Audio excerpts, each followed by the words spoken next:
Di hari pertama masuk sekolah, seluruh siswa dan guru berteriak menyebut namaku. Namun aku malah menemui kepala sekolah dan menyatakan ingin keluar dari sekolah.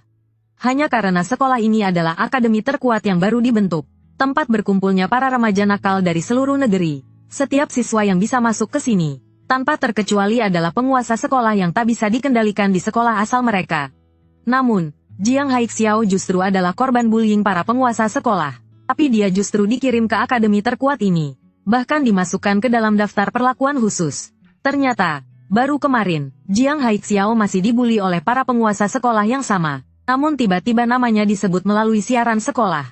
Memerintahkan 3 orang untuk berkumpul di gerbang sekolah. Saat ketiganya sampai di gerbang, mereka melihat ada sebuah bas besar. Guru yang memimpin melihat mereka. Guru itu langsung berkata, "Naiklah ke dalam bas." Setelah naik bas, semuanya akan dijelaskan. Domba sempat mengira mereka akan pergi berwisata. Tapi setelah naik bas, dia langsung terpana. Ternyata di dalam bas penuh dengan siswa nakal. Domba dan Guangsu langsung jadi patuh. Domba bahkan dicekik lehernya oleh seseorang. "Dengar-dengar sekarang kamu sudah jadi ketua ya?" Jiang Haixiao bingung total. Ketua di sekolahnya sendiri. Bahkan tak berani bergerak sedikit pun. Sebenarnya bas ini digunakan untuk apa? Dengan penampilanku sekarang, aku pasti tampak seperti domba kecil dalam kandang binatang buas. Dan pada saat itu, guru di depan berkata, "Kalian pasti penasaran kenapa kalian bisa duduk di dalam bas ini, kan? Karena kasus perundungan di sekolah makin banyak akhir-akhir ini, dan telah menimbulkan dampak yang sangat buruk. Jadi demi menyelesaikan masalah ini, kalian yang merupakan siswa bermasalah akan dibina menjadi siswa teladan. Departemen Pendidikan secara khusus mendirikan sekolah terkuat untuk kalian. Sialan, emangnya lo pikir kami bakal nurut? Cepat turunkan kami." Namun di detik berikutnya, seluruh bas bergetar hebat. Ternyata bas itu langsung diangkat oleh helikopter. Jiang Haixiao pun tertegun. Orang lain masuk akademi terkuat sih oke saja. Tapi kenapa aku juga harus ikut? Tak lama kemudian, bas itu dibawa ke sebuah pulau kecil. Semua siswa langsung dilempar ke pantai. Bersamaan dengan itu, terdengar suara kepala sekolah dari helikopter di atas gunung. "Aku adalah kepala sekolah akademi terkuat, Li Tianyi. Kalau kalian ingin makan malam, maka carilah sekolah itu sendiri." Setelah berkata begitu, kepala sekolah langsung pergi dengan helikopter, meninggalkan para siswa yang kebingungan. Benar-benar langsung terbang begitu saja. Para siswa pun terpaksa mulai mencari sekolah. Saat itu, Domba dan Guangsu baru sadar tidak melihat Jiang Haixiao. Ternyata Jiang Haixiao sedang bersembunyi di balik semak-semak, tak berani keluar. Setelah semua siswa pergi, barulah ia berani menampakkan diri. "Aku harus cari cara untuk keluar dari sini. Kalau tidak, pasti aku akan dibully sampai mati." Namun saat Jiang Haixiao baru saja menoleh, terdengar suara seseorang dari balik semak lain memanggilnya. Ternyata ada seseorang yang sedang buang air tapi kehabisan tisu. Awalnya Jiang Haixiao tak ingin peduli dan mau langsung pergi. Namun ia malah diancam secara verbal oleh orang itu. Jiang Haixiao ketakutan dan buru-buru memetik beberapa daun untuk diberikan. Tapi ia tetap dimaki-maki oleh orang itu. Akhirnya, baju atasan Jiang Haixiao juga dirampas oleh orang itu. Namun begitu orang itu keluar, Jiang Haixiao kaget karena ternyata dia adalah seorang perempuan. Sementara itu, di sisi lain, Domba dan Guangsu juga mengalami hal buruk. Mereka berdua menjadi anak buah Matianan. Demi mengambil hati, Domba pun menjilat dan berkata, "Kalau sampai ke akademi terkuat, Tianan pasti bisa jadi ketua." Tapi malah ditampar oleh Matianan. "Pelajari dulu situasinya sebelum menjilat, oke? Lihat orang-orang di sekitarmu itu. Jiang Fanze dari Institut Teknik Houjin. Zheng Xiuli dari Akademi Mingren, Pi Hanyu dari Fakultas Bisnis. Di sekeliling kita masih banyak tokoh besar lainnya. Mereka semua adalah monster yang pernah ku dengar sebelumnya.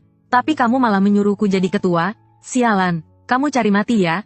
Tapi untungnya kalian dua sampah juga ikut datang. Setidaknya aku merasa sedikit terhibur. Lalu Domba bertanya lagi, "Lalu siapa yang bakal jadi ketua di sekolah terkuat ini?" "Itu sulit ditebak. Terlalu banyak orang hebat di sini. Menurutku yang paling berpeluang adalah ketua Sansing dari Akademi Sansing. Sejak kecil dia sudah jadi ketua di daerahnya. Bahkan pernah ada organisasi preman yang ingin merekrut dia. Kabarnya, saat dia mengayunkan tinjunya, muncul bayangan naga. Satu pukulan saja bisa menjatuhkan lawan.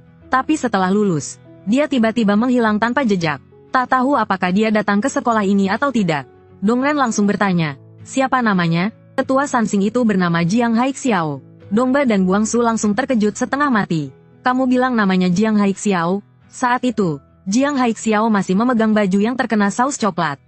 Dengan wajah penuh amarah, ia minta Jiang Haili mencucikan bajunya. Tapi Jiang Haili dengan sikap meremehkan menjawab, kalau aku nggak cuci, kamu bisa apa? Kamu mau berantem denganku? Seketika Jiang Haixiao langsung ciut nyalinya. Barulah ia sadar bahwa semua orang di sini adalah siswa bermasalah. Jangan meremehkannya hanya karena dia perempuan. Tiba-tiba Jiang Haili entah dari mana menangkap seekor babi hutan kecil. Dengan wajah riang, dia bertanya pada Jiang Haixiao, lucu nggak? Pemandangan hangat itu membuat Jiang Haixiao sejenak merasa mungkin dia salah paham. Namun detik berikutnya, ia melihat Jiang Haili ternyata mengeluarkan korek api, berniat memanggang babi itu. Jiang Haixiao ketakutan dan langsung berteriak, berhenti. Kalau ada anak babi, pasti induk babinya juga ada di sekitar sini. Jiang Haili baru mau membentak balik. Kamu teriak-teriak sama siapa? Tapi begitu ia menoleh ke belakang, dia langsung membeku, langsung melempar anak babi dan kabur secepat kilat. Terlihat seekor babi hutan raksasa mengejar mereka berdua dengan ganas. Sementara itu, di sisi lain, semua siswa sudah sampai di akademi terkuat. Namun kepala sekolah mulai panik. Setelah mendengar laporan dari guru Li bahwa Jiang Haixiao dan Jiang Haili belum sampai sekolah. Hampir saja kepala sekolah kena serangan jantung. Bukankah Jiang Haixiao itu orang yang paling berbahaya? Kalau sampai Jiang Haixiao melakukan hal buruk pada murid perempuan, bisa-bisa akademi terkuat ini belum mulai sudah tamat. Kepala sekolah pun langsung menyuruh guru Li mengerahkan orang untuk mencari mereka. Namun kepala sekolah tidak tahu, percakapannya barusan dengan guru Li sudah tersebar ke seluruh siswa melalui siaran sekolah. Para siswa langsung heboh seketika. Tak disangka, Ketua Sansing juga datang ke akademi terkuat. Sementara itu, dua orang di tengah kerumunan sangat bersemangat. Akhirnya tiga jagoan Sansing akan bersatu kembali. Namun Dongba dan Guangsu malah panik. Ternyata orang suruhan mereka adalah Ketua Sansing. Namun saat malam tiba, guru Li juga tidak menemukan Jiang Haixiao dan Jiang Haili. Yang ditemukan hanyalah seragam sekolah yang kena saus coklat. Selesai sudah. Sepertinya aku harus ucapkan selamat tinggal pada ruang kepala sekolah baru ini. Saat kepala sekolah sedang menangis pilu, tiba-tiba terdengar sorakan para siswa dari luar jendela. Jiang Haixiao kembali. Kepala sekolah buru-buru merangkak ke jendela untuk melihat. Terlihat Jiang Haixiao dengan wajah pucat dipapah kembali oleh Jiang Haili. Melihat pemandangan itu, bukan hanya kepala sekolah yang terpana. Jiang Haixiao sendiri juga bingung. Akhirnya aku tetap sampai di tempat ini. Tak perlu ditebak. Pasti aku akan jadi sasaran bully sampai tamat. Namun detik berikutnya, Jiang Haixiao sadar ada yang aneh. Seluruh sekolah meneriakkan namanya. Hal ini membuat Jiang Haixiao benar-benar bingung. Di Benchan, Jiang Haili juga tak percaya dan berkata, kamu itu Jiang Haixiao? Setelah itu, Jiang Haixiao pergi ke ruang kepala sekolah. Dia berkata, kepala sekolah, sepertinya kalian salah orang. Aku selalu merasa tempat ini bukan untukku. Namun kepala sekolah dengan ekspresi seolah tahu segalanya berkata, sudah tahu, kamu boleh kembali dulu. Hal ini membuat Jiang Haixiao mengira besok dia akan dibebaskan. Namun keesokan harinya, Jiang Haixiao benar-benar terkejut. Bukan hanya tidak pergi, tapi dia malah mengenakan seragam sekolah tempat ini. Dan sekarang dia bahkan ikut dalam rapat besar guru dan murid. Tiba-tiba, kepala sekolah di atas panggung bertanya, anak-anak, kalian ingin memilih ketua kelas seperti apa? Detik berikutnya, ada yang langsung berteriak, bertarung saja, nilai kita semua juga nggak jauh beda. Mendingan pilih ketua kelas lewat adu jotos. Yang tidak disangka, kepala sekolah malah mengangkat dua tangan setuju. Kali ini giliran para siswa yang terpana. Lalu kepala sekolah menyuruh semua orang ke gedung olahraga. Melihat itu, Jiang Haixiao buru-buru maju menghentikan kepala sekolah. Bukankah kemarin aku sudah bilang, Pak, aku seharusnya tidak ada di sini. Meskipun kepala sekolah tampaknya menyetujui permintaan Jiang Haixiao. Tapi begitu membalik badan, wajahnya langsung berubah. Orang berbahaya ini ternyata bisa berpura-pura dengan sangat meyakinkan. Tiba-tiba, Dongba dan Guangsu datang menghampiri Jiang Haixiao. Jiang Haixiao sempat mengira dua orang itu datang untuk menghajarnya. Namun detik berikutnya, mereka berdua malah berlutut di depan Jiang Haixiao. Kami benar-benar tidak tahu kalau kamu adalah ketua wilayah Jiangbei. Tolong maafkan kami. Mendengar itu, Jiang Haixiao langsung terpaku. Dia teringat semalam semua orang meneriakkan namanya. Juga ekspresi kepala sekolah yang seperti tahu segalanya. Paham, paham. Mereka semua salah mengira aku adalah ketua Jiangbei.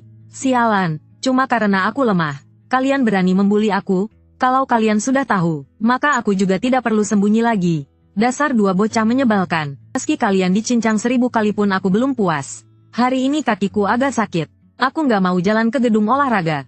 Dongba dan Guangsu langsung paham maksudnya. Mereka berdua langsung mengangkat Jiang Haixiao di kiri dan kanan. Dengan kecepatan seperti kilat, mereka berlari menuju gedung olahraga. Namun setelah sampai di sana, Jiang Haixiao malah terkejut. Begitu para siswa melihat Jiang Haixiao, mereka langsung mengelilinginya. Dan itu belum semuanya. Detik berikutnya, Dongren dan Guangsu berteriak keras. Dengarkan baik-baik, Jiang Haixiao bukan cuma ketua kelas kita. Dia juga ketua seluruh sekolah ini. Siapa yang gak terima? Silakan maju. Jiang Haili yang melihat ini dari bawah panggung langsung merasa khawatir. Orang ini sebenarnya mau ngapain sih? Sementara itu, dua orang dari Sansing yang lain juga kebingungan melihat Jiang Haixiao. Siapa orang ini? Sialan, berani-beraninya dia menyamar jadi Jiang Haixiao. Tiba-tiba ada seseorang berkata, aku yang jadi ketua kelas pertama. Terlihat seorang pria tinggi besar melompat turun langsung dari lantai atas. Bersamaan dengan itu, terdengar dua suara dari dalam kerumunan. Aku ketua kelas 2, aku yang akan jadi ketua kelas 3. Melihat pemandangan itu, kepala sekolah pun tersenyum puas. Ternyata ketiga orang itu adalah instruktur bela diri, yang sengaja diundang kepala sekolah untuk melatih para siswa. Segera setelah itu, salah satu dari mereka mulai mengambil posisi bertarung. Sementara dua orang lainnya mengangkat tongkat baseball. Mereka berdua secara bersamaan mengayunkan tongkat baseball ke arah pria itu. Dua tongkat baseball itu langsung patah seketika. Dan itu belum selesai. Salah satu dari mereka kembali mengambil beberapa tongkat baseball lagi. Lalu temannya melancarkan satu sapuan kaki memutar. Tongkat-tongkat itu langsung pecah terkena tendangan. Pemandangan ini langsung mengejutkan sebagian besar siswa yang hadir. Jiang Haixiao pun menelan ludah. Selesai sudah, aku benar-benar tamat kali ini. Tampak pria yang memimpin berjalan mendekati Jiang Haixiao. Ku dengar kamu yang terkuat di sini. Ayo lawan aku. Di saat bersamaan, Pi Hanyu dari bawah panggung juga baru saja tiba di gedung olahraga. Saat dia melihat Jiang Haixiao, dia langsung terpaku di tempat.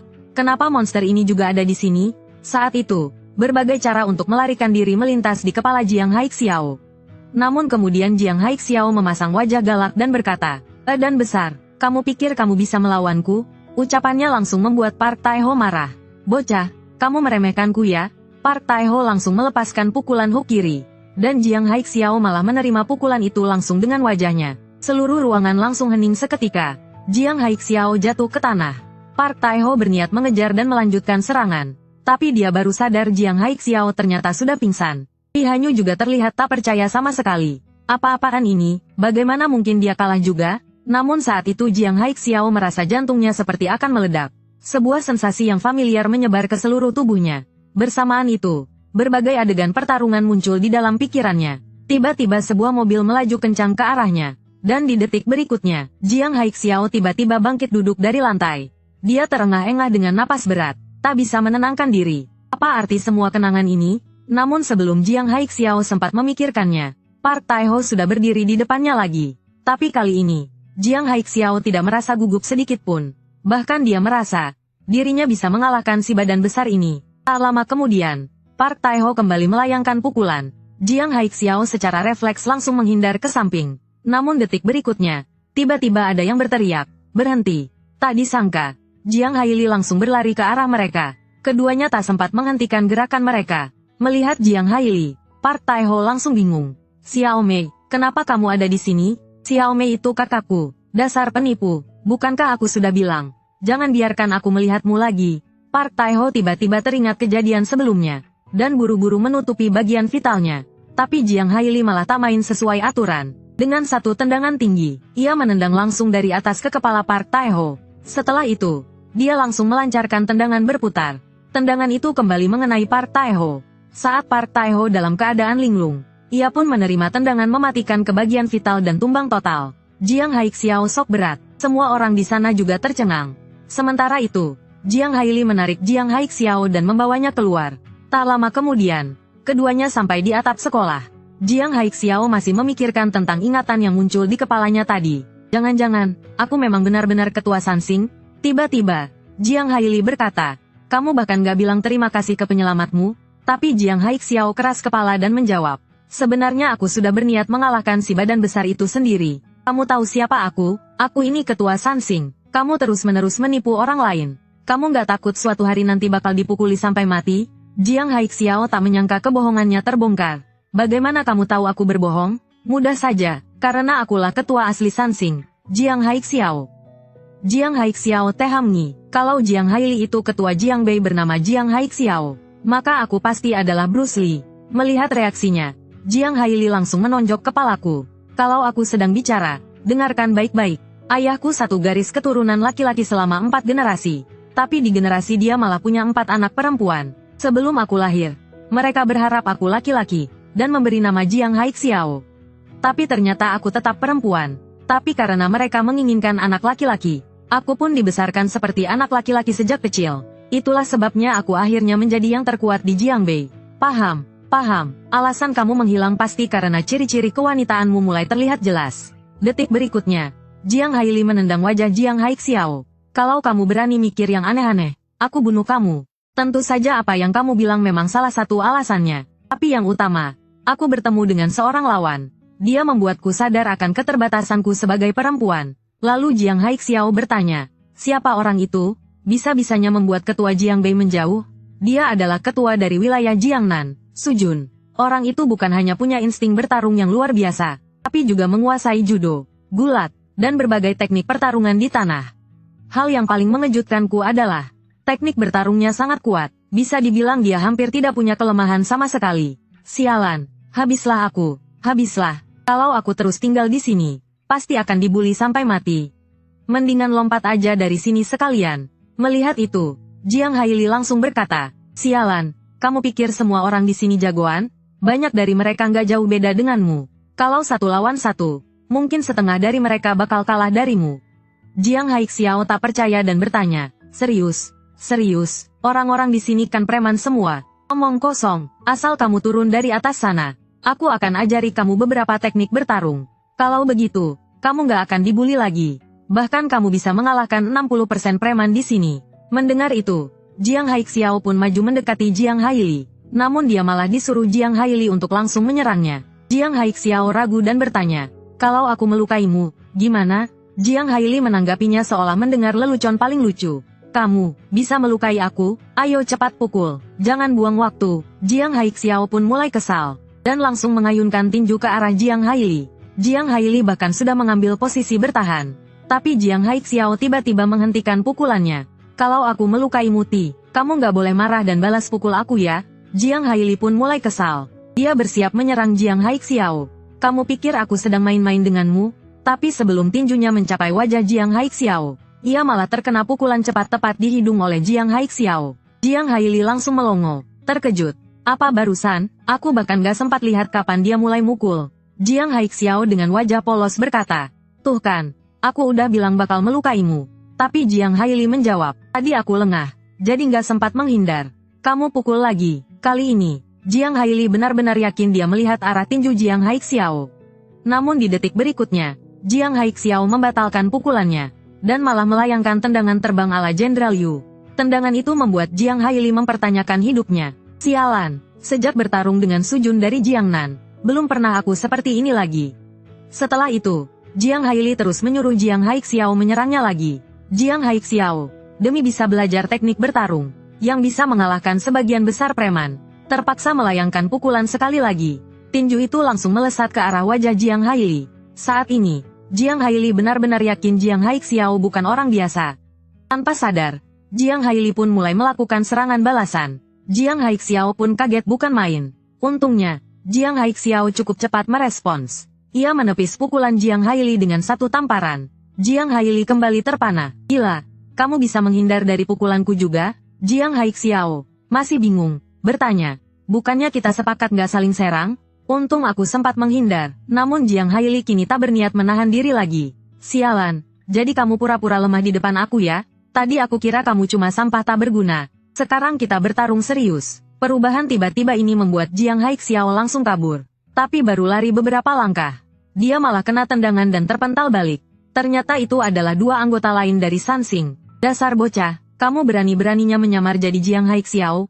Kamu sudah bosan hidup ya? Melihat mereka berdua, Jiang Haili segera maju dan menyapa. Choi Changyu, Liu Guixiang, lama tidak bertemu. Tapi mereka mengira Jiang Haili cuma fans cewek mereka. Mereka sama sekali tidak mengenalinya. Baru kemudian Jiang Haili sadar. Sekarang dia tampil sebagai perempuan. Mereka memang tak mengenalinya lagi. Tapi justru karena itu, aku bisa manfaatkan mereka berdua untuk uji coba. Siapa sebenarnya Jiang Haixiao? Lalu Jiang Haili berkata pada Jiang Haixiao, ingat aku pernah bilang gak semua preman itu jago berantem? Aku bicara soal 2 orang ini. Aku tahu mereka kok. Mereka itu preman paling lemah di antara semua preman. Jadi kamu tenang aja, lawan mereka saja. Mendengar itu, Jiang Haixiao langsung percaya diri. Ayo sini kalian dua sampah kecil. Mendengar kata-kata itu, dua orang itu langsung naik pitam. Sialan, bocah tengil. Kamu bakal mampus. Tak disangka, Liu Guixiang langsung menyerang dengan jurus andalannya, tendangan beruntun. Apakah Jiang Haixiao mampu menahan serangan itu? Saat itu, Jiang Haixiao sudah berhasil menghindari rangkaian tendangan pertama. Melihat itu, Liu Guixiang langsung melanjutkan dengan tendangan sapuan kedua.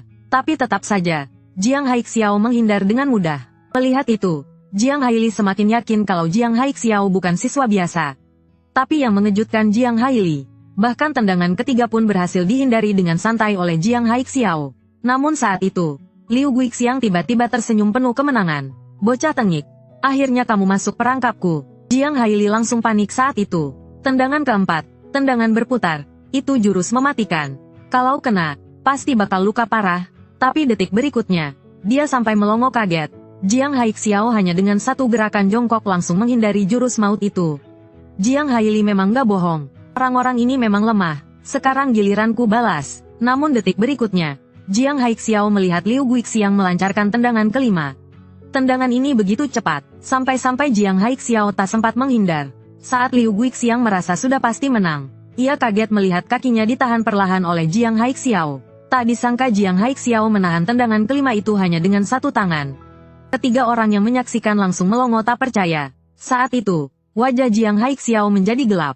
Seluruh tubuhnya masuk ke mode bertarung. Tinju kerasnya menghantam perut Liu Guixiang dengan kuat. Di momen itu, Jiang Haixiao akhirnya percaya pada kata-kata Jiang Haili. Ternyata memang banyak preman yang kemampuan bertarungnya payah. Tapi yang tidak diketahui Jiang Haixiao adalah, Jiang Haili saat ini benar-benar ternganga kaget. Apa yang dia lihat nyaris tak bisa dia percaya. Di saat yang sama, satu anggota Sansing lainnya berlari ke arah Jiang Haixiao.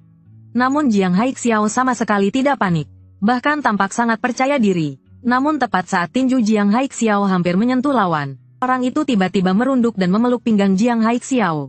Detik berikutnya, Jiang Haixiao kehilangan keseimbangan. Dia hampir dijatuhkan ke tanah oleh lawannya. Di saat itu, barulah Jiang Haili bisa bernapas lega. Jiang Haili sempat berpikir Jiang Haixiao cuma anak setengah jadi yang bisa sedikit bela diri.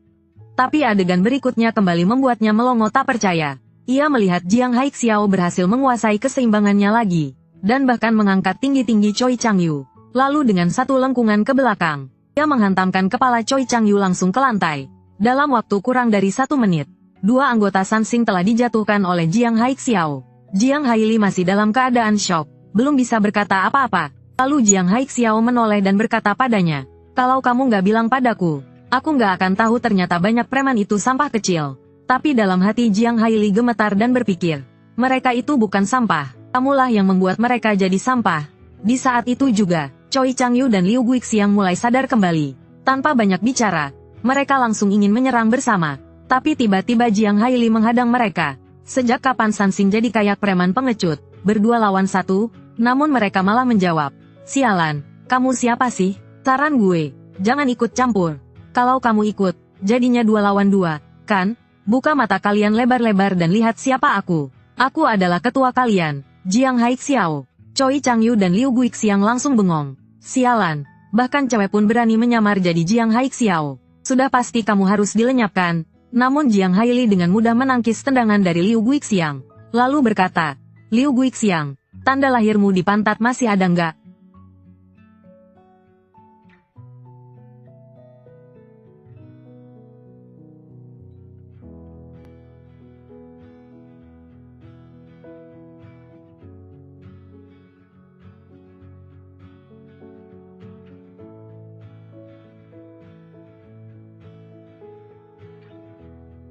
"Apakah kalian mau berteman dengan cewek seperti aku?"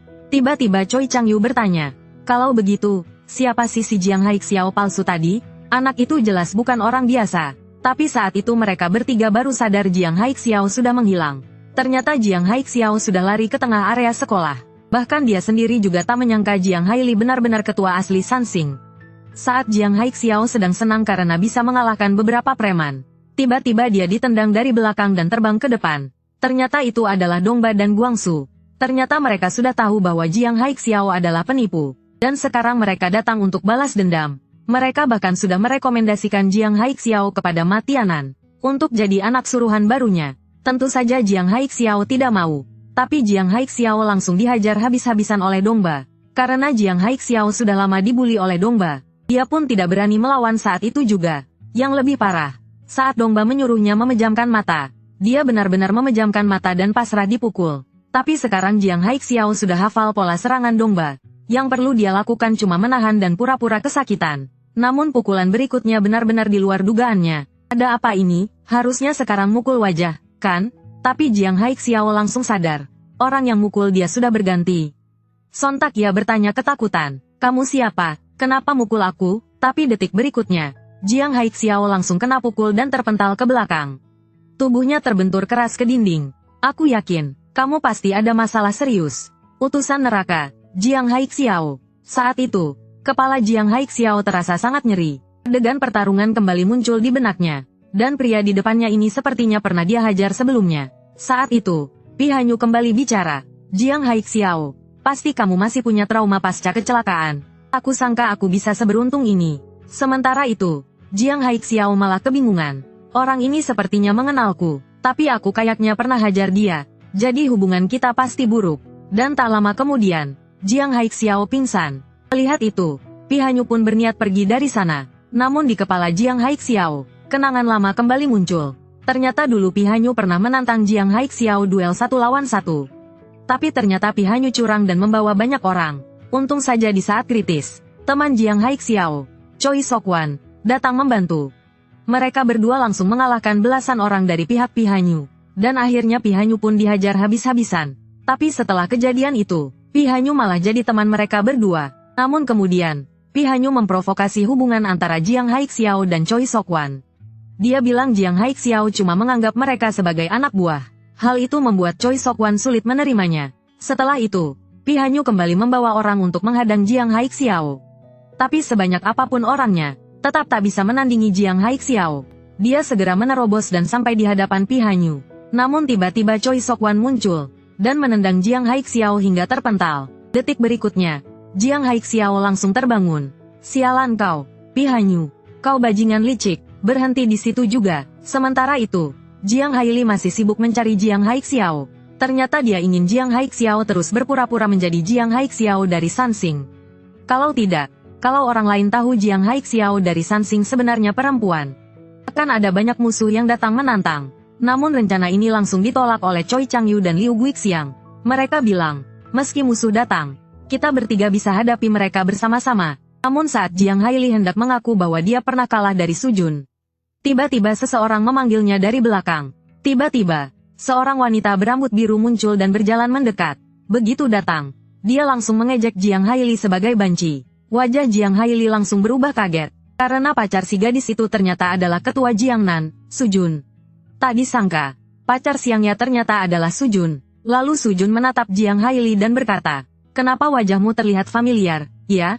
Tapi kalau kamu teman siangnya, berarti mulai sekarang kamu juga temanku. Namun siangnya langsung menyela, teman apaan itu? Aku justru pengen banget ngajarin dia pelajaran.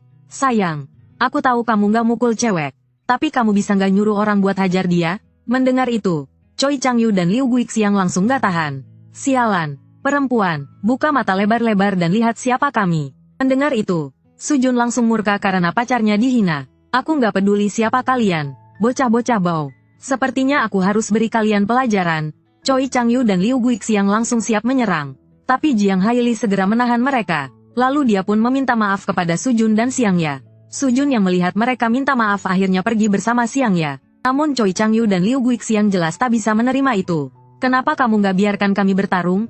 Jangan-jangan kamu takut sama dia? Yang tak mereka sangka, Jiang Haili benar-benar mengakuinya. Aku memang takut pada Sujun. Mereka berdua langsung tertegun. Apa maksudnya itu? Ternyata Jiang Haixiao yang kita kenal juga memiliki orang yang ditakuti. Lalu Jiang Haili melanjutkan kata-katanya. Sebenarnya, saya sudah lama ingin memberitahu kalian bahwa saya seorang perempuan. Tapi suatu hari saya tiba-tiba menerima sebuah paket. Di dalamnya ada pakaian dengan lambang singa. Dan sebuah surat. Isi surat itu mengatakan bahwa ini adalah kompetisi pemilihan yang paling kuat di seluruh negara. Dan saya terpilih sebagai salah satu dari 100 besar teratas di negara ini. Mereka memintaku untuk mengenakan pakaian dengan lambang singa, pergi ke suatu tempat untuk merebut lambang singa. Orang yang memiliki lambang singa terbanyak adalah yang terkuat. Namun, ketika saya sampai di tempat itu, saya menemukan Sujun ada di sana. Dan kekuatan saya sama sekali tidak mampu mengalahkan Sujun. Saya bahkan dipukul dengan sangat parah oleh lawan. Namun selama pertarungan, saya memukul sesuatu dan lambangnya terjatuh. Jadi pada akhirnya, saya tetap kalah. Peristiwa ini membuat saya menyadari keterbatasan saya sebagai seorang perempuan. Itulah sebabnya saya memutuskan untuk meninggalkan kalian dan menjadi siswi biasa. Pengalaman Jiang Haili membuat Cui Changyu terdiam lama. Tidak menyangka ada lambang singa dan kompetisi pemilihan yang paling kuat seperti itu. Ternyata kami tidak tahu. Lalu, siapa yang mengirimkan paket itu? Apakah itu Sujun? Jiang Haili juga mengaku tidak tahu. Sepertinya Sujun juga keluar setelah menerima paket. Cui Changyu melanjutkan, apapun itu, kamu sudah menarik lambang Sujun juga, kan? Kalau begitu, dia pasti sudah tereliminasi. Tapi, siapa pemenang terakhirnya? Jiang Haili mengatakan tidak tahu, tapi mereka pasti sudah sampai di sini. Dan saya curiga itu adalah Jiang Haixiao. Namun dia belum sempat menyelesaikan kalimatnya. Sujun tiba-tiba kembali lagi. Saya baru ingat, Cui Changyu dan Liu Guixiang dari Sanseng. Kalian berdua adalah teman dari anjing tua Jiang Haixiao di Jiangbei, kan? Sementara itu, di sisi Jiang Haixiao, dia sedang bersiap untuk mengajar Pi Hanyu suatu pelajaran. Namun Pi Hanyu sama sekali tidak panik. Dia merasa bahwa kekuatan bertarung Jiang Haixiao saat ini benar-benar sampah. Segera dia memerintahkan anak buahnya untuk maju dan mengepung Jiang Haixiao. Namun dia melihat kedua anak buahnya tidak memiliki kekuatan untuk melawan di depan Jiang Haixiao. Mereka benar-benar tidak bisa membalas. Pemandangan ini langsung membuat mulut Pi Hanyu ternganga. Bagaimana bisa dia masih sekuat dulu? Pada saat yang sama, dia akhirnya mengerti, kenapa Jiang Haixiao terlihat seperti sampah. Itu bukan akibat dari kecelakaan mobil sebelumnya, tapi karena dia kehilangan ingatan. Namun dia sama sekali tidak panik sekarang, karena dia baru saja berhasil menangkap satu pukulan dari Jiang Haixiao. Ini membuat Pi Hanyu merasa bahwa dia sekarang sudah bisa bertarung dengan Jiang Haixiao. Namun Jiang Haixiao berkata, apakah kamu tidak sadar bahwa saya sengaja tidak memukulmu? Mendengar itu, Pi Hanyu segera menoleh. Dia baru sadar bahwa di belakangnya ternyata sudah ada dinding. Detik berikutnya, Pi Hanyu langsung merasakan satu tendangan dari Jiang Haixiao tepat di kepalanya. Pada saat yang sama, dia juga bertabrakan dengan dinding. Jiang Haixiao yang telah mengembalikan ingatannya benar-benar seperti dewa perang. Pi Hanyu hanya bisa melindungi kepalanya dan bertahan. Dia sama sekali tidak bisa membalas. Pada akhirnya, Pi Hanyu mencoba untuk menyerang bagian bawah Jiang Haixiao. Namun Jiang Haixiao dengan mudah menggagalkannya dengan tendangan lutut. Dua anak buah di samping melihat bahwa Pi Hanyu bukan tandingannya. Tanpa bicara lagi, mereka langsung kabur. Mereka berkata, kami akan pergi dan panggil orang lain. Sementara itu, Pi Hanyu terus menerima pukulan lebih keras dari Jiang Haixiao. Anak kecil, sekarang kamu masih suka berkelahi dengan cara banyak orang melawan sedikit, ya? Pada saat itu, Pi Hanyu tiba-tiba mendengar seseorang mengejeknya. Pi Hanyu, kamu sedang mengepel lantai, ya? Ternyata itu adalah Zheng Xiuli yang sedang lewat di sini. Mengingat rumor tentang Zheng Xiuli yang menerima uang untuk menyelesaikan masalah orang lain, Pi Hanyu segera berkata, berapapun uang yang kamu inginkan, aku akan memberikannya. Jiang Haixiao melihat itu dan kemudian mendekat untuk bertanya, nak, apakah kamu ini pengikut si pengecut itu? Tiba-tiba Jiang Haixiao memperhatikan lambang singa di pakaian Zheng Xiuli. Memori di kepalanya kembali datang. Dalam ingatannya, lambang ini dibuat oleh teman baiknya, Cui Siwan. Karena orang-orang di forum sering pamer mengatakan mereka adalah yang terkuat, dia pun menyarankan mereka untuk bertarung. Pemimpin-pemimpin dari berbagai daerah saling berhadapan. Akhirnya, mereka memilih satu orang terkuat. Cui Siwan sangat setuju dengan saranku ini. Cui Siwan juga sangat setuju dengan usulannya ini. Dan dia menyatakan akan memberikan pakaian dengan lambang forum kepada pemenang. Saat itu, Jiang Haixiao melihat pakaian Zheng Xiuli. Jiang Haixiao bahkan berpikir bahwa Cui Siwan benar-benar melakukannya. Sepertinya Zheng Xiuli adalah orang yang terkuat terakhir. Namun saat itu, Pi Hanyu masih berharap Zheng Xiuli akan turun tangan. Namun Jiang Haixiao sudah tidak punya banyak tenaga lagi. Jika Zheng Xiuli turun tangan, kemungkinan akan sangat merepotkan. Untungnya, Zheng Xiuli tidak turun tangan. Dia mengatakan bahwa untuk meninggalkan tempat ini, dia tidak akan melakukan hal yang menerima uang untuk menyelesaikan masalah orang lain dalam waktu dekat. Saat itu, Pi Hanyu hampir menangis. Akhirnya, dia tetap tidak bisa menghindari pukulan Jiang Haixiao. Setelah beberapa lama, Jiang Haixiao berhenti dan bertanya, saya ingat kita pernah berteman. Mengapa sekarang jadi seperti ini? Pi Hanyu mendengar itu dan tertawa. Kamu masih berani mengatakan teman? Dulu kamu seperti iblis bagi saya. Apakah kamu pikir Cui Siwan mengkhianatimu karena saya yang menghasutnya? Bagaimana rasanya menjadi pelayan orang lain setelah kehilangan ingatan untuk sementara? Apakah kamu sangat membenci mereka? Ingin membunuh mereka? Namun, apakah kamu ingat? Wajah orang-orang yang ingin kamu bunuh itu? Dulu kamu punya wajah yang sama dengan mereka. Mendengar ini, Jiang Haixiao berhenti dari gerakannya. Tak lama kemudian, malam pun tiba. Jiang Haixiao duduk sendiri di asrama. Mengenang kata-kata Pi Hanyu yang dia dengar siang tadi. Sial, apakah wajah asliku sama dengan para preman kecil yang saya anggap rendah? Namun saat itu, Liu Guixiang tiba-tiba menemui Jiang Haixiao. Jiang Haixiao mengira orang tersebut datang untuk bertarung dengannya. Namun Liu Guixiang berkata, ada seseorang di atap yang mencari kamu. Tak lama kemudian, Jiang Haixiao bersama Liu Guixiang menuju ke atap. Jiang Haixiao merasa heran mengapa Liu Guixiang tadi tiba-tiba mencoba mendekatinya. Tiba-tiba suara terdengar dari depan. Anak sialan dari Sanseng, Jiang Haixiao. Apakah kamu pikir jika kamu bersembunyi, aku tidak bisa menemukanmu? Bodoh sekali, bodoh sekali. Akhirnya, Jiang Haili tidak bisa menyembunyikan identitasnya sebagai bos besar di Jiangbei.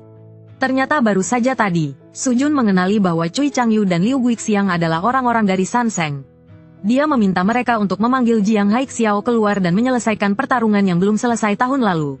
Dan untuk menyembunyikan identitasnya, Jiang Haili memanggil Jiang Haixiao keluar. Dan untuk memaksa Jiang Haixiao bertindak, dia bahkan tidak ragu untuk menggoda Jiang Haixiao dengan mengatakan dia adalah pacarnya. Namun, Jiang Haixiao sama sekali tidak tertarik pada perempuan.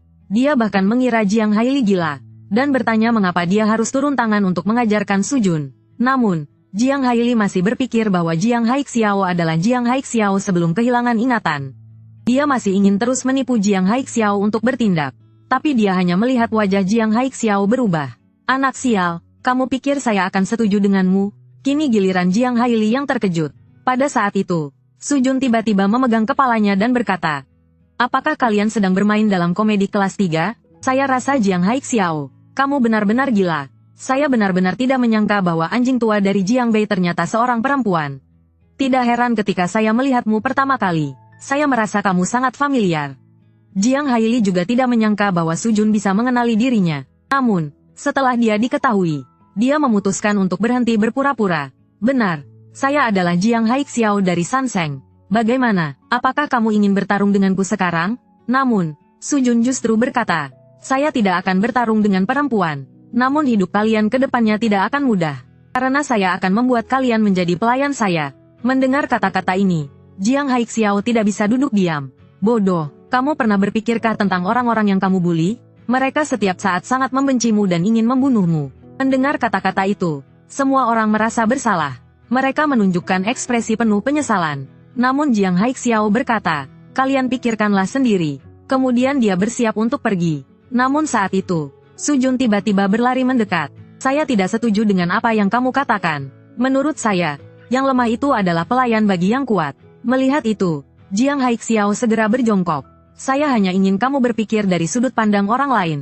Dan saya sekarang tidak ada niat untuk bertarung denganmu. Lebih baik jangan membuatku marah. Melihat itu, Su Jun berkata, ternyata kamu bukan orang yang mudah dibully. Namun, Su Jun tetap tidak berniat untuk berhenti. Melihat itu, Jiang Haixiao mulai marah. Dia siap untuk melawan balik. Namun, dia tiba-tiba teringat kata-kata Pi Hanyu. Gerakannya tiba-tiba berhenti. Melihat itu, Su Jun memberi pukulan di dagu Jiang Haixiao. Saya kira saya bertemu lawan yang seimbang. Namun, sekarang saya lihat dia tetap sampah. Meskipun Jiang Haixiao akhirnya kalah dari Su Jun. Namun, dia sama sekali tidak peduli. Setibanya di asrama, dia terus memikirkan sosok Jiang Haili. Setiap kali dia teringat kata-kata Jiang Haili hari ini, Jiang Haixiao tidak bisa berhenti tersenyum bodoh. Sementara itu, di ruang kepala sekolah, Li Tianyi terlihat murung, bahkan dia tidak menyangka bahwa 3 pelatih bela diri yang dia sewa ternyata kalah dari para siswa tersebut. Li Tianyi hanya bisa mencari cara lain untuk mengajar para siswa ini dengan baik. Hanya dengan mengelola kelas 1, 2, dan 3 dengan baik. Dia bisa menyambut preman-preman dari kota lain sebulan lagi.